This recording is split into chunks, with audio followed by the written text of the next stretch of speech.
Une vingtaine d'officiers kenyans ont atterri ce dimanche à l'aéroport international Toussaint-Louverture à bord du vol régulier d'American Airlines AA819 en Haïti pour effectuer la mission d'évaluation sécuritaire telle que prévue par les recommandations du secrétaire général de l'ONU.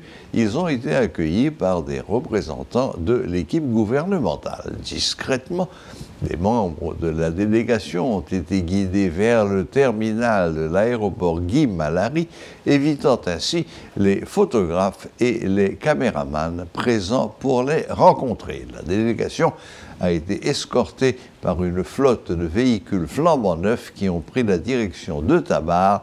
Ces 20 hauts gradés des forces nigériennes multiplient déjà les rencontres. Suivez ce reportage de Rodolphe Pierre-Louis.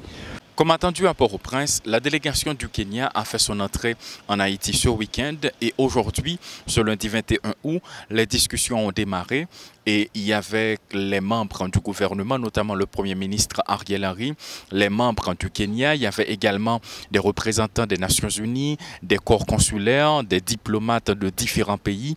Il y avait également le Bureau intégré des Nations Unies en Haïti. Toutes ces institutions ont pris part à cette discussion qui s'est déroulée à Servotel, sur la route de l'aéroport, non loin de la DCPJ. Mais selon quelques personnalités qui ont pris part à cette discussion, il s'agit d'une mission d'évaluation. Ce ne sont pas encore les 1000 policiers qui doivent débarquer en Haïti en ce qui concerne le rétablissement du climat sécuritaire, mais c'est une délégation qui rencontre les membres du gouvernement en vue d'évaluer la situation. Certaines questions restent pendantes, à savoir dans quelles conditions, qu'est-ce qui a fait l'objet de cet échange entre les membres du gouvernement et ceux du Kenya.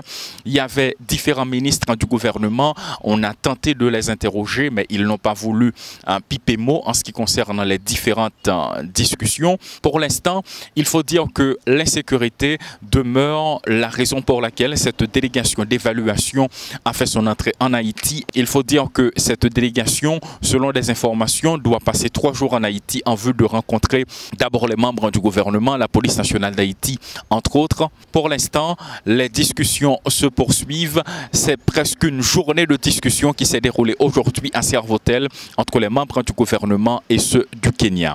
Cette discussion, cet échange s'est déroulé dans une ambiance tout à fait sereine, à huis clos. Paul Léel et Rodolphe Pierre-Louis pour Télémétropole.